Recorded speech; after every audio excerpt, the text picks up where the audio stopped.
అందరికీ నమస్కారం అండి. ఈరోజు నేను చేయబోయే వీడియో బాబాగారి జీవిత చరిత్ర పుస్తకంలో నుంచి కాదు. జనరల్‌గా చేస్తున్నాను.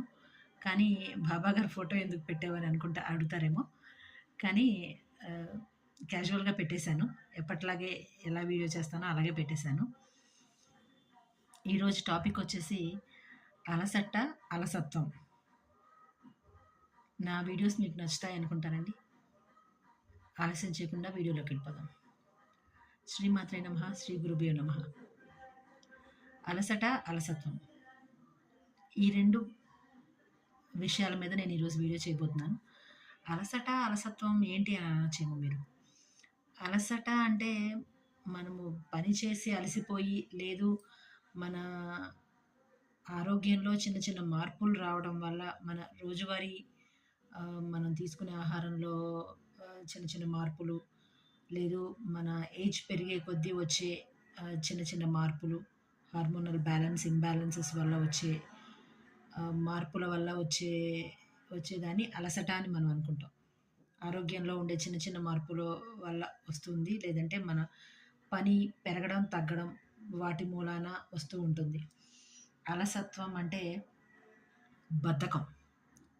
పనిని చేద్దాంలే, కొద్దిసేపున్నాక చేద్దాంలే, రేపొద్దున చేద్దాంలే, భోజనం చేసి చేద్దాంలే, అలాగా పనిని పోస్ట్‌పోన్‌మెంట్ చేయడాన్ని అలసత్వం అంటారు. అలసట ఉన్నా పర్వాలేదు. అప్పుడప్పుడు ఏదో ఒక మందులు, లేదు ఏదైనా డాక్టర్ కన్సల్టేషన్ తీసుకొని అలసటని పోగొట్టుకోవచ్చు. కానీ అలసత్వాన్ని ఎలా పోగొట్టుకుంటాం? అది ఇప్పుడున్న జనరేషన్ పిల్లలకి, పెద్దవాళ్ళకి ఓకే. వయసు పెరిగే కొద్దో, లేదంటే పని ఒత్తిడి వల్లో, లేదంటే ఉద్యోగం పరంగా ఉండే ఒత్తిడి వల్లో, లేదంటే ఇంకా రకరకాల కారణాల వల్ల పెద్దలకుండొచ్చు. ఆహ్, అది మగవాళ్ళు కావచ్చు, ఆడవాళ్ళు కావచ్చు, బయట పనులు, ఇంట్లో పనులు వాటి వల్ల ఉండడం సహజం అలసట అనేది. ఆహ్,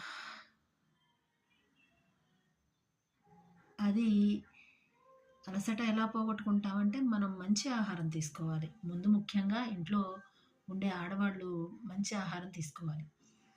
ఎలా అంటే ఇప్పుడు మన మన మన పూర్వకాలం నుంచి కూడా అందరూ భోజనం అయిపోవాలి, అందరి పనులు అయిపోవాలి. ఆ తర్వాతే ఆడోళ్ళు చేస్తారు.